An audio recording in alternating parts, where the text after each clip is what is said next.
This episode is brought to you by Quince. Now, if you live in a certain part of the United States right now, your nights may be starting to cool off. They are not here in Los Angeles, and they won't for some time. But if you're in that position, you may be thinking about making your bedroom a little more cozy, and switching to Quince bedding might be the best move you make this season. Quince's bedding delivers high-end materials at half the price of similar brands. By partnering directly with top factories using safe, ethical practices, they cut out the middlemen so you get the best without the markup. We're still using our Quince sheets right now, and it's really transformed my sleep quality. And the craftsmanship, I did not realize there could be craftsmanship in a sheet. But as it turns out, there is. There's a whole world of sheets out there I didn't understand, guys. Level up your bedding this fall with Quince. Go to quince.com/burger for free shipping on your order and 365-day returns. That's QUINCE.com/burger. Free shipping and 365-day returns. Quince.com/burger. This episode is brought to you by US Cellular. The average person spends 4 hours a day looking at a phone, scrolling and swiping and liking. But when we're with family and friends, we want to be present. US Cellular is a phone company that wants to help us use phones in healthier ways.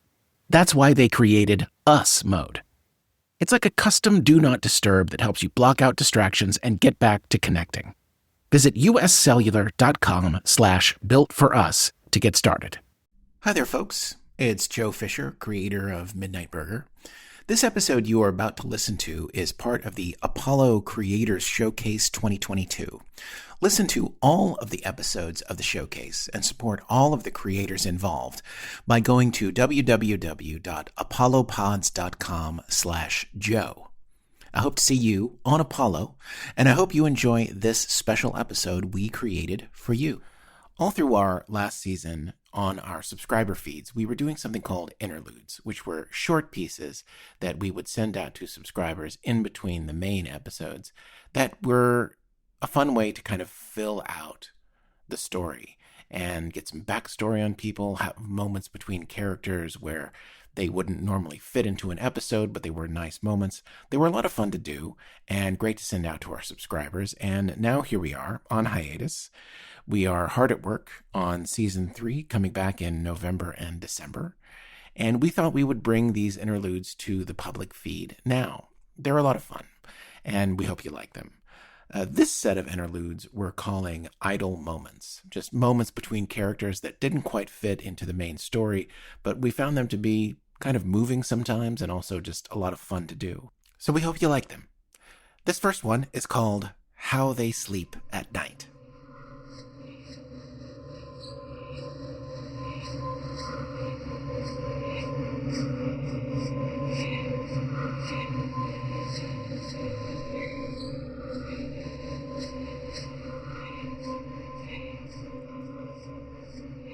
Hello? Oh, hey. How are you feeling? Pretty weird. These lamps aren't the same thing as the sun. I know, but we'll have to make do for a while. I know. Also, if we show up somewhere and it's nighttime, or if we're not on a planet at all, you're probably going to have to spend some time under the lamps. You'll be okay. Leif and Ava did the math. Why did Ava have something on her face? It's a night mask, and that means we're quiet. She sleeps in her booth. I theoretically sleep in my booth. It requires much more silence. Shel, we're kind of on a learning curve here. We're all humans, so we know what to expect from each other. Do you sleep? Yes, I was sleeping just now. I'm sure it's different from whatever you all do. When I sleep, I develop another layer of my body. Is that what you do? No. Another layer? Yes. Is that weird? Like a tree? Yeah, sort of. So while you were asleep on that counter, you got another layer of skin? Not skin exactly. There's just more of me here.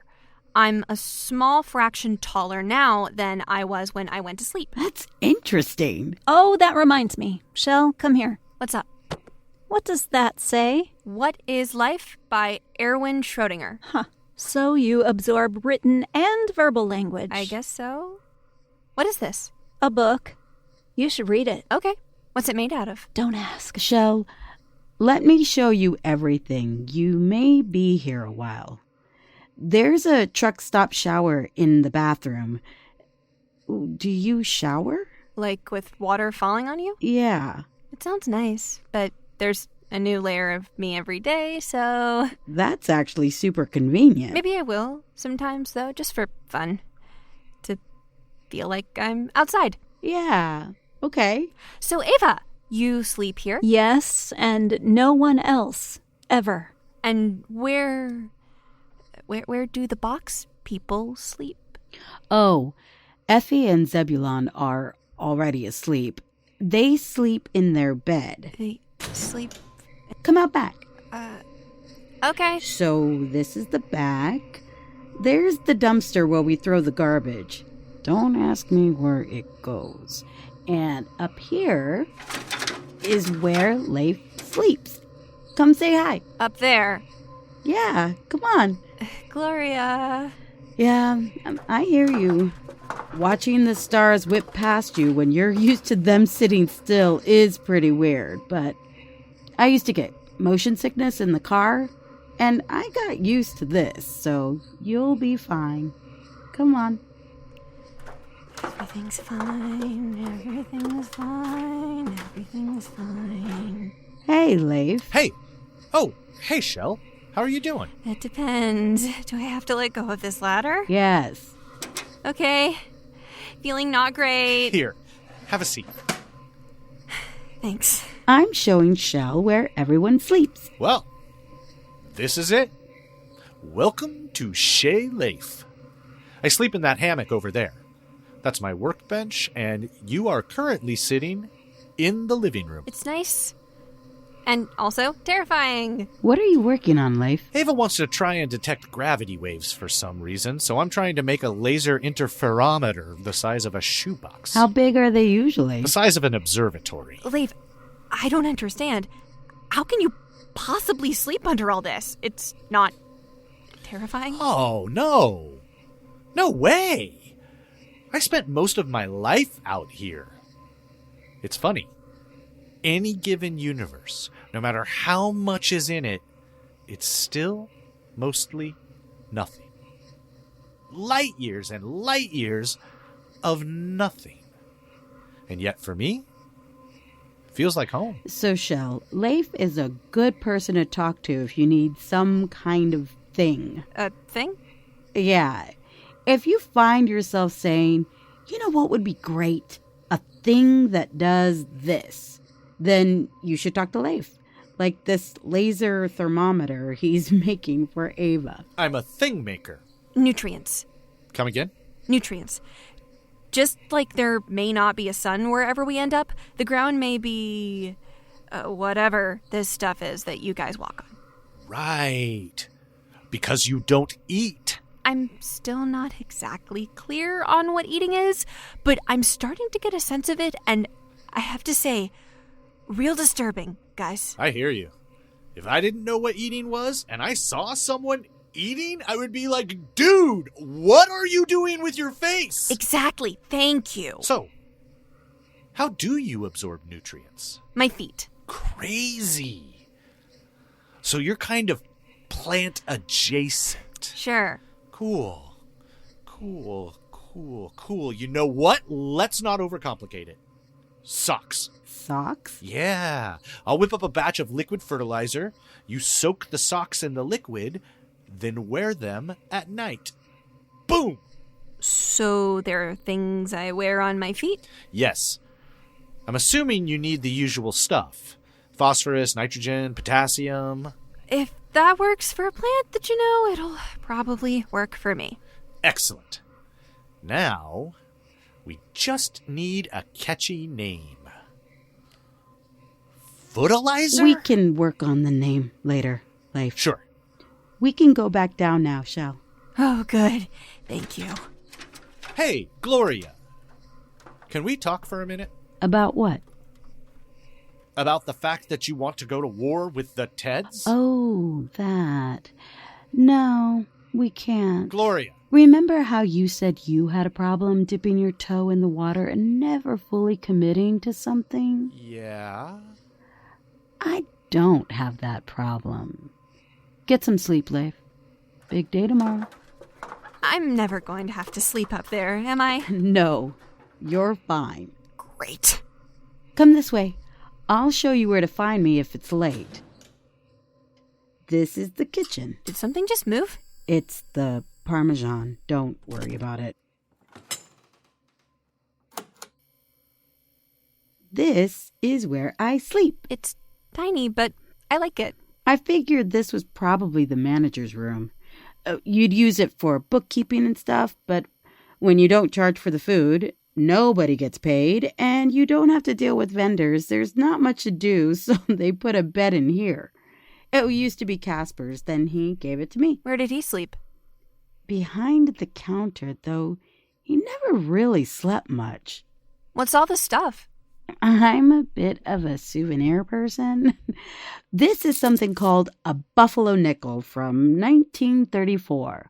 This is a feather from a prehistoric turkey. This here is called a Thagroni morning braid. This is a picture of all of us. This was on a planet called Niso. Apparently, booze cruises exist on other planets. So, that's Caspar. Yeah, that's him. And who is he? He hired me. He's gone now. God knows where. And what's that a picture of? Oh, that's Caesar. He's my old sous chef. That's kind of like family. Well, those are his 1 million kids, and they kind of adopted me as their weird aunt. I bet they miss you. Well, it depends. By the time I make it back to Earth, it might be 5 minutes before I left. Then they wouldn't miss me at all. I don't understand. Never mind. Long story. Anyway, if you ever need me at night, here's where I'll be. Okay. I think I need to get back under those lights. Good idea. Thank you for all this. I'm still really scared, but I'm not alone anymore, and that's certainly an improvement. I agree. Good night. Night. Hey, I get really big. You do? Yeah. That extra layer I add every night, it just keeps happening. How fast does it happen? Really slowly. Don't worry. Okay. How big do you get? About 10 times the size I am now. Wow. Okay. I heard Leif calling me an ent, but I don't know what that means. Oh, God. Anyway, I just wanted to say, maybe I can protect you from something someday. Sure. That sounds great. We could use some muscle around here. All we've got is brains. Okay. Good night, Gloria. Good night. Can everyone stop moving around, please? Sorry. Leif's making me socks. What a guy. Reading is interesting. Isn't it? Do you have any more of it? Yes. Could I... Here. Read this out loud to me. Bertrand Russell always puts me to sleep. Okay. Start at the first thing? Yes. The first thing. Okay. Metaphysics, or the attempt to conceive the world as a whole by means of thought, has been developed from the first by the union and conflict of two very different human impulses, the one urging men towards mysticism, the other urging them towards science. Some men have achieved greatness through one of these impulses alone, others through the other alone. In Hume, for example, the scientific impulse reigns quite unchecked, while in Blake, a strong hostility to science coexists with a profound mystic insight. but the greatest men who have been philosophers have felt the need both of science and of mysticism. The attempt to harmonize the two was what made their life, and what always must, for all its arduous uncertainty, make philosophy, to some minds, a greater thing than either science. This episode is brought to you by U.S. Cellular. The average person spends 4 hours a day looking at a phone, scrolling and swiping and liking. But when we're with family and friends, we want to be present. U.S. Cellular is a phone company that wants to help us use phones in healthier ways. That's why they created Us Mode. It's like a custom Do Not Disturb that helps you block out distractions and get back to connecting. Visit uscellular.com/builtforus to get started. This episode is brought to you by BetterHelp. When life gets complicated, who do you turn to? Your group chat? Random internet strangers? While venting can help, there's a real difference between that and talking with a licensed, clinically trained therapist who can guide you through life's challenges. BetterHelp has been helping people find their perfect therapist match for over 10 years. Their simple questionnaire connects you with one of over 30,000 licensed therapists, and if it's not the right fit, you can switch anytime at no extra cost. Find the one with BetterHelp. Our listeners get 10% off their first month at betterhelp.com/burger. That's betterhelp.com/burger. So up next is something that we just called Science News. We have two scientists on board Midnight Burger at any given time. We have Leif, who is an engineer, and then Ava, who is a theoretical physicist. But we try and keep the science talk to something that's story relevant, and we never have them just kind of yakking about science. And so we thought, well, what would it be like if they did just kind of talk science for a second? What would it be like if, say, Leif and Ava had a moment to react to very recent, very real news headlines, science news from Earth? And it became really interesting. Yeah, it was another moment where we got to explore these characters in a way that we don't normally get to do in the main thrust of the show. So I hope you enjoy it. Here we go. Science News. Hey, I picked up some news feeds at our last stop. Only news about Paul Giamatti, please. The Large Hadron Collider is a total bust, apparently. Ha-ha! Dummies. They're nowhere on the hierarchy problem. Still? The Higgs is still inexplicably light. See, this is beautiful. They build a super collider the size of a small town, and it doesn't work. So, they build another super collider the size of a bigger small town, and it doesn't work. So, they build another super collider the size of the world's biggest small town. And guess what? What's the definition of insanity again? You're not bummed out by this? Particle physics only exists for me to make fun of it. It says a lot of the particle people are jumping ship, moving to more provable fields. Look at them, picking up their lunch tray to move to a cooler table. This sucks. I was excited about these colliders. Which one? The first one that didn't work? Or the second one that didn't work? Or the third one that didn't work? I secretly had hopes for naturalism. You would, you dirty hippie. I dance on the grave of reductionism. Why are you talking like these are failed experiments? They found this Higgs with these colliders. Yes.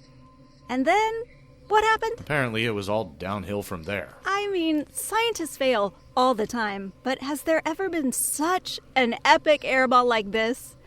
There are now 3 increasingly larger, miles-long circles on the Earth that cost billions of dollars. What are they going to do with them? Make the world's biggest sumo circle? You've got to have a dream, right? This stuff hasn't matched up with the Planck scale since the 70s, and they still said, no, it's fine. We'll just make a big thing that smashes things together. That'll fix it. But I like big things that smash things together. Yeah, you and the rest of the standard model dum-dums. Can we talk about how nothing matches the Planck scale? If the universe was injected with the appropriate level of Planckian energy, everything would explode. That's why it's supersymmetry time, baby. I thought supersymmetry was impossible. It's improbable. Sounds like the other ideas that failed after 3 giant super colliders are the impossible ones. What else have you got for me? Caltech is back on their Planet X bullshit again. What is this? They have a theory that there's a planet past Pluto. Who cares? Caltech, apparently. They have some new mathematical evidence of a Neptune-sized planet way past Pluto. If there is, we should blow it up. Just to be mean.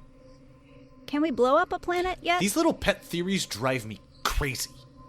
You know they're only talking about this because it sounds cool to donors. If they discover it, they should sell the naming rights to the highest bidder. I want there to be a Planet Funyuns. Pringles Planet. Would someone from Planet Funyuns be a Funyonian? Funyunite, I think. What else? The Flatiron Institute has a theory about immortal stars. What's that? Well, they're saying that if a star balances perfectly at the edge of a black hole, it can constantly feed on the accretion disk so it never runs out of fuel. I'm perfectly balanced at the edge of Gloria's kitchen, never running out of fuel. Am I an immortal star? Oh, this is infuriating. NASA has suspended all spacewalks again. Why? Did somebody get mugged? They're having a problem with water collecting in the helmets. Water? Yes. In the spacesuit? Yes. In space? Yes. You know, Leif, I'm no engineer, but I feel like water doesn't need to be in a spacesuit. You would be right. What's causing it? Well, this is where it gets really fun. They don't know. Water is inexplicably showing up in spacesuit helmets, and NASA has no idea why. No idea. How much water? A few years ago, this one guy had his helmet fill up halfway before he got back to the ISS. Halfway? Yes. With water? With water. In space? The guy almost drowned. In orbit. Are they gonna maybe look into this? I'm quoting directly. Water leaks have been an intermittent issue for the suits for years. There are still continuing issues with evidence of water in the spacesuit helmets after the conclusion of an EVA, or even, in some cases, during an EVA, with no clear root cause for the problem. No clear root cause. That's right. Okay, summing up here. For years, NASA astronauts have had their space helmets filling up with water, and no one can explain why. Correct. We're so dumb. We're idiots. What else? They now have a catalog of over 5,000 exoplanets. Gee, I wonder if any of them have intelligent life. Seriously. This is like reading the local newspaper of your ass backwards hometown. I love it. What else? Surface of Mercury is covered in diamonds. Boring. HR 6819 is not a black hole, turns out. What is it? It's interesting. It's a binary star system, but the little star is dying because the bigger star is eating it, stripping it of all its fuel. I was in a relationship like that. I was the big star. Aw, man. What? This sucks. What? Wait. Let me guess. The Earth is flat. Voyager 1. Huh. There's a name I haven't heard in a while. The information they're getting back is all jumbled. They think it might be malfunctioning. Of course it's malfunctioning. Wasn't it launched during the Hoover administration? 1977. Well, Leif, come on. I know. What? Oh, Leif. Was this your favorite grandparent? Yeah. Kinda. They had a good run. You're right. Honestly, I forgot it was still out there. That's impressive. I know. It was a real workhorse, you know? It's like watching someone you love get senile. What's the power source? Radioisotopes. Well, 1977? It's gonna run out of power in a couple of years anyway. Yeah, it is. I'd give anything to give it a tune-up. Upgrade the power system. Give it a flame job. Fuzzy dice? Yeah. Damn. Leif, you seem heartbroken. I guess I am, kind of. Voyager was the last cool thing NASA did. It was pretty cool.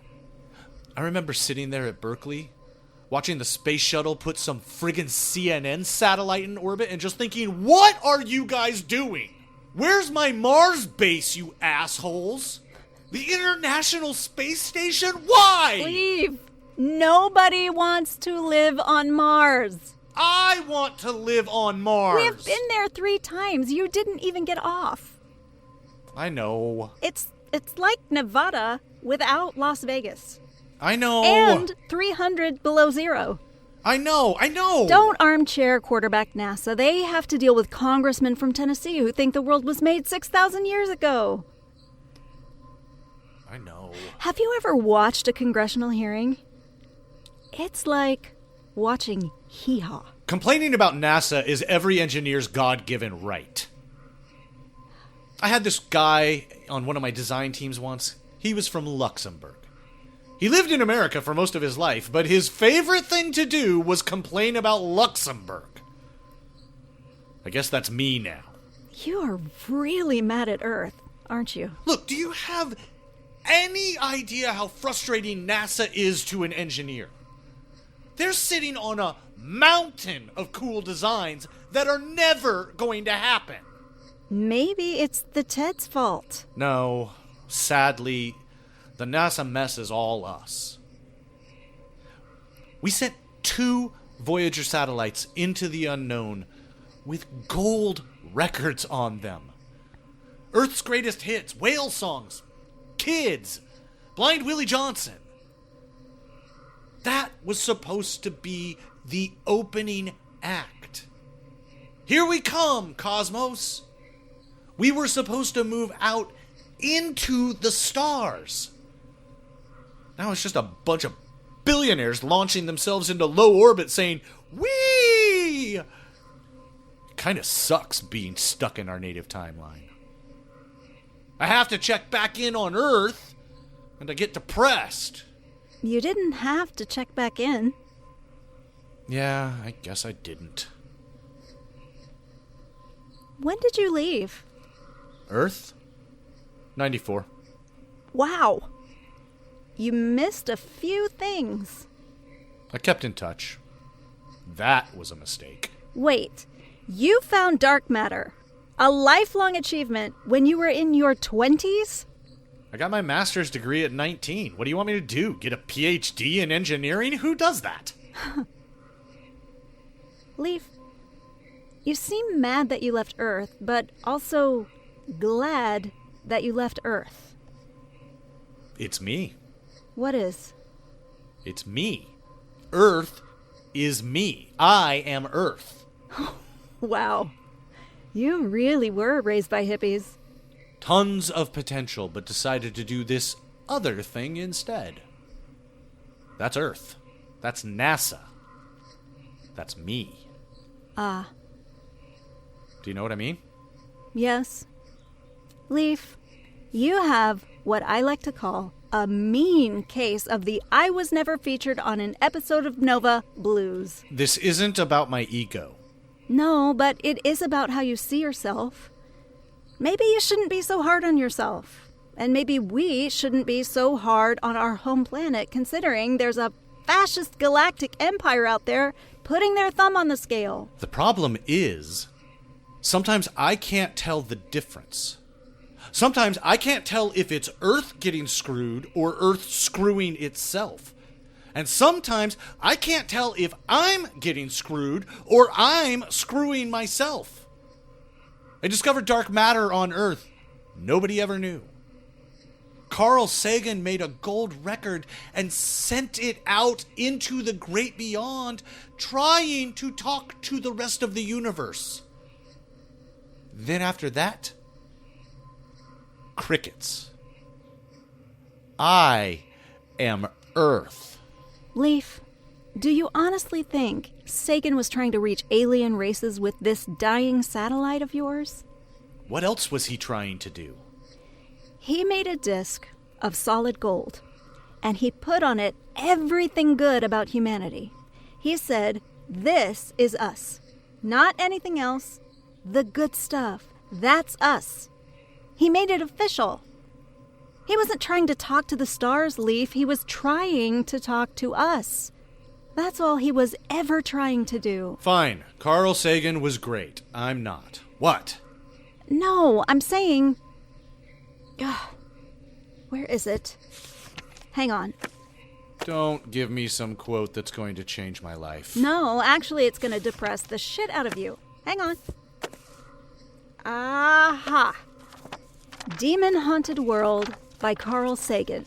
Published in 1995, the year after you left Earth. Here we go. Science is more than a body of knowledge. It is a way of thinking.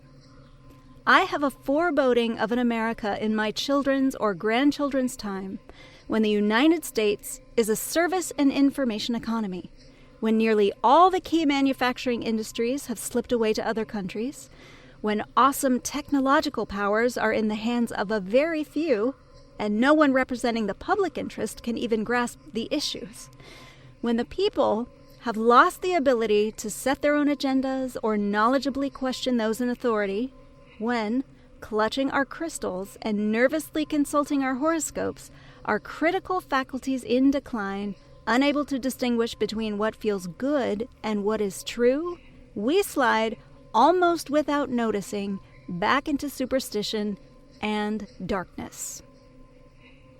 Shit. This is what he was fighting against. His whole life. Carl Sagan, baddest motherfucker in the joint, failed. Everything in this passage came true. And you're sitting there feeling sorry for yourself because you've done more and seen more than any engineer in the history of the world? Get it together, dude! You and I are more on the brink of constant discovery than anyone in the history of our world. The catch is, no one may ever know. And that's okay. I don't need people to know I'm right, Leif. I just need to be right. Long story short, be more like me. It's great over here in this booth. I'll consider it. Okay? Good. What's some good news? I'm sure there was some. There is one. Let's hear it. The James Webb Telescope. Really? They finally got it in orbit. It's almost ready to go. Is there a but in there? Honestly? Not really. It's up. It's working. Pretty soon now we'll be able to look deeper into the universe than we ever have. They're saying we might be able to even see planets light years away. Even see what their atmospheres are made up of. Oh, we are going to photobomb the shit out of that thing. Absolutely. As the Secretary General of the United Nations, an organization of 147 member states who represent almost all of the human inhabitants of the planet Earth, I send greetings on behalf of the people of our planet. We step out of our solar system into the universe seeking only peace and friendship, to teach if we are called upon, to be taught if we are fortunate. We know full well that our planet and all its inhabitants are but a small part of this immense universe that surrounds us, and it is with humility and hope that we take this step. Silema chemen. Oiknis poteste chairete. Eirenikos prosphilos elelithamen philoi. This episode is brought to you by US Cellular. The average person spends 4 hours a day looking at a phone, scrolling and swiping and liking. But when we're with family and friends, we want to be present. US Cellular is a phone company that wants to help us use phones in healthier ways. That's why they created US Mode. It's like a custom do not disturb that helps you block out distractions and get back to connecting. Visit uscellular.com/builtforus to get started. DSW, Designer Shoe Warehouse, is the one-stop shop for all your footwear needs. With sneakers, boots, and everything in between for every style, mood, and occasion, you'll definitely find shoes that get you at prices that get your budget. DSW has what you need, but more importantly, they have what you didn't even know you wanted. You never know what you'll find at DSW. Find the shoes that get you at prices that get your budget at DSW stores or DSW.com. The final piece we want to share with you today is called Vela. This is a very wonderful moment between two characters.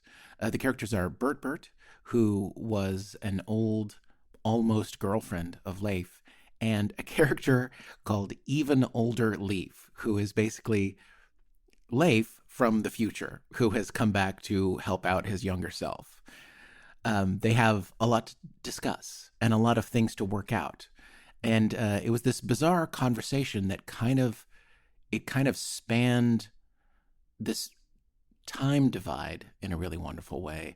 And these two characters were able to work some things out without actually being able to work them out. It was a very strange experience. It was a very interesting thing to write. And we're very proud of the way it turned out. So I hope you enjoy it. Here is our final piece, Vela.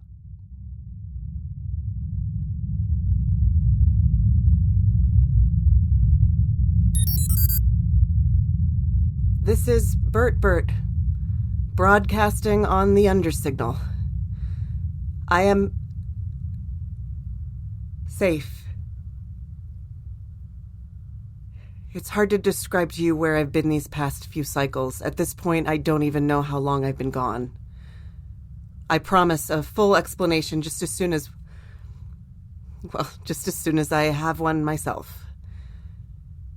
I've returned to the world both encouraged and frightened by recent events. I now count 9 systems in open revolt against the Ted Empire, and while I feel this is long overdue, I do worry for the people of the Triad, and I'm deeply concerned for how the Teds will respond to the first challenge to their authority in recent memory. More on that soon. I feel the more pressing issue is this. I am currently on a ship headed for the outer rim of Triangulum to what I believe is a secret experiment being conducted by the Teds involving time crystals. Now, for those of you who don't remember, a generation ago, the people of Vapus 10 were conducting very ill-advised experiments with time crystals. They were warned repeatedly by the scientific community that these experiments were dangerous, but the warnings fell on deaf ears, and the entire Vapus system was obliterated by what was the first artificially created black hole. I don't yet know what the Ted's intentions are with this very dangerous experiment, but whatever it is, it can't be a benevolent one, and I am headed right toward it. I'll have more to report soon, but for the time being, if you are traveling anywhere near Triangulum's outer rim, change your flight plan. Right now. This is BertBert broadcasting on the undersignal. Oh. Hi. Can't sleep? I feel like I've had plenty. You? I abandoned my circadian rhythms a long time ago. Right. I remember. So the girl, X, she's back there pretending to sleep? She said she's working on it? Yeah. She's a hoot, isn't she? Where is she from? She's an android. I've never seen one that lifelike before. She's not lifelike. She's alive. I thought sentient androids were a myth. Me too. Where'd you pick her up? She came with Caspar. They have an interesting history together. I remember this feeling, never knowing where to start with the explanations. It's been a pretty inexplicable life, Bert. How much time do we have? About 12 more hours.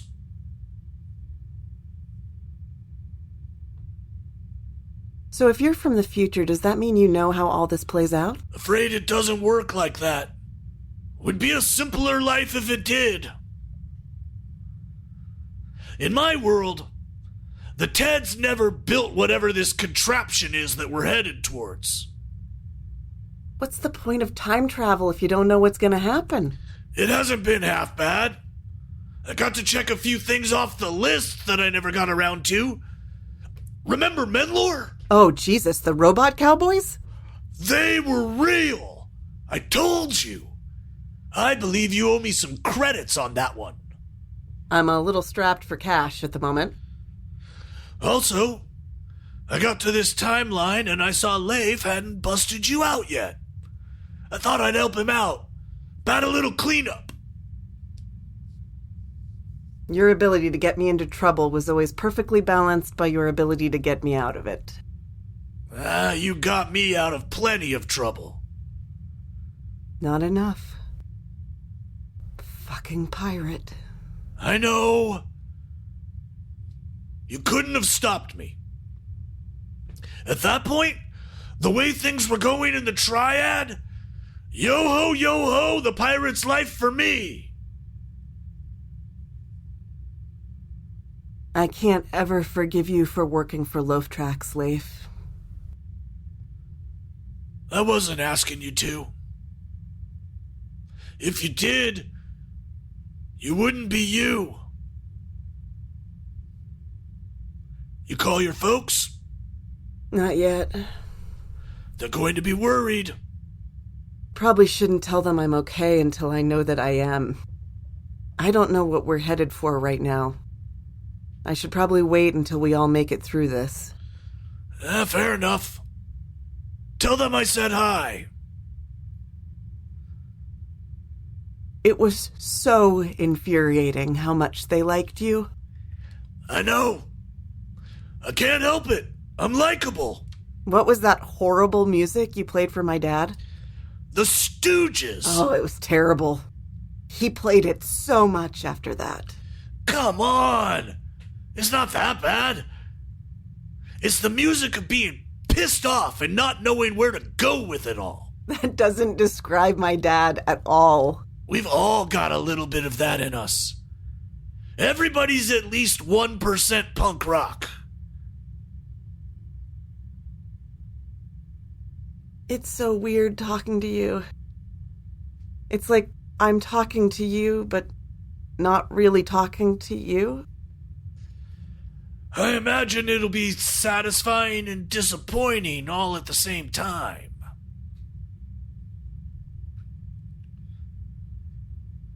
She got into my head, that android of yours. Yeah, she does that. She said she transformed into my most significant ex. She does that too. It sucks. Let me guess. She turned into Yvonne. Oh, fuck you. No. Well, that's the only one I remember of the long string of the little Lord Fauntleroys that you entertained. She transformed into you, Leif.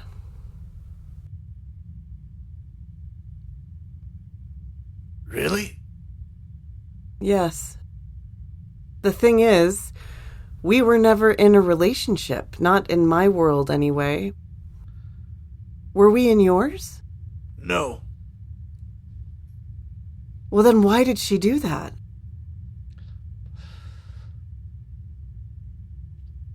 Sometimes, a thing is a thing without you calling it something. I met your parents. That makes it a thing a little bit. I met your parents. Oh, shit, you did? Yeah. You didn't take me to meet your parents? No. Did he? Yeah. For that holiday with the big bird? I took you home for Thanksgiving? Yeah? What? That's a big move. It is? Yeah. Bringing a girl home for Thanksgiving? That's huge. You didn't tell me that. Oh, you thought it was some random holiday. Like Flag Day or something. Why do you have a day for flags? He snuck one in on you. Did something serious without telling you it was serious. He was so casual about it. Yeah, no big deal. We just eat a big bird and have something called a casserole. He probably got a kick out of you not knowing. You're both assholes. It's true. What? You taking me to meet your parents? That wasn't a big move? It wasn't exactly on purpose, if you recall. Right. You were on the run for pirating an ice hauler.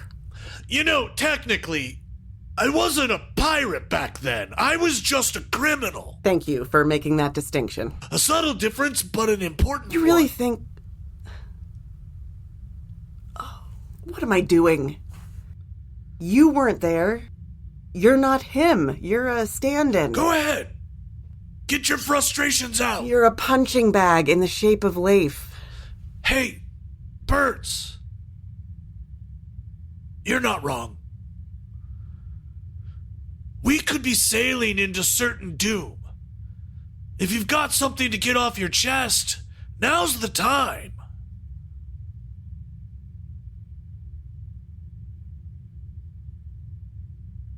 I don't know. I don't even know what to say. With you suddenly here, I'm like the dog that caught the car, but also... it's the wrong car.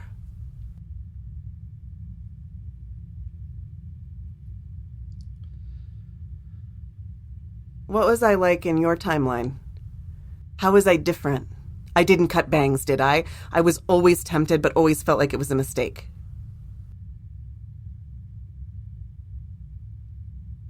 What? I never saved you, Berts. In my timeline, you're still a prisoner of the Teds. I tried. And I tried.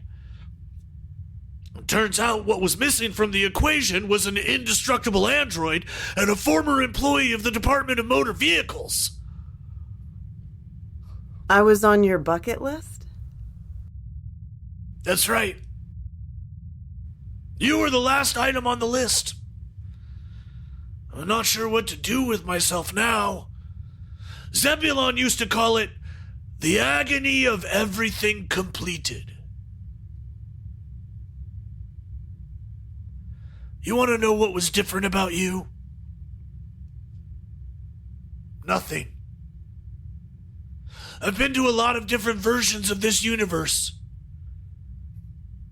You're always the best part in it.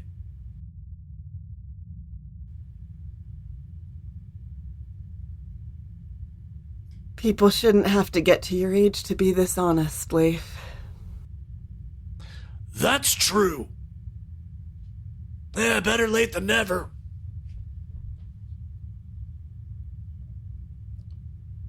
I may be more scared of making it through all this than I am of dying. Why's that? Because then what? The Triad's a mess. People may think I'm a traitor, and if they don't, I'm going to be hunted by the Teds for the rest of my life. Oh, that's probably true. Great. I have every confidence that you can find a way out of it. And if you can't, I'm sure there's some Leif from some timeline somewhere who'll be willing to get you out of it. I'm not going to lean too hard on that, if that's all right with you, Leif. All right. Just remember what I told you about the heart of the Milky Way. The what? The heart of the Milky Way. You've never told me anything about the heart of the Milky Way. You're kidding me. I am not. God damn! Your Leif is really falling down on the job, you know that? What is the heart of the Milky Way? Come here.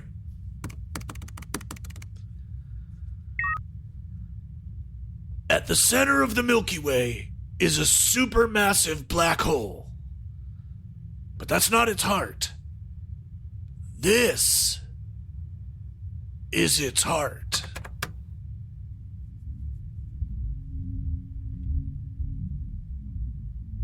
What is that? A few million years ago, a star died. And when it died, it left behind a gift for us all.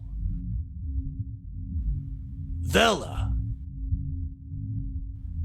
A pulsar. It sends out a magnetic pulse into the cosmos, more reliable than anything I've ever seen. It's so reliable that you can use it to navigate. So, whenever I get lost in the stars, I set my scanners to magnetic and I listen close. She's always there, leading me wherever I want to go. Vela's no different from you or me. Just a beating heart sending out a signal to anyone who will hear it. You're never lost as long as she's there. The Milky Way has a heart, Berts. It beats for you.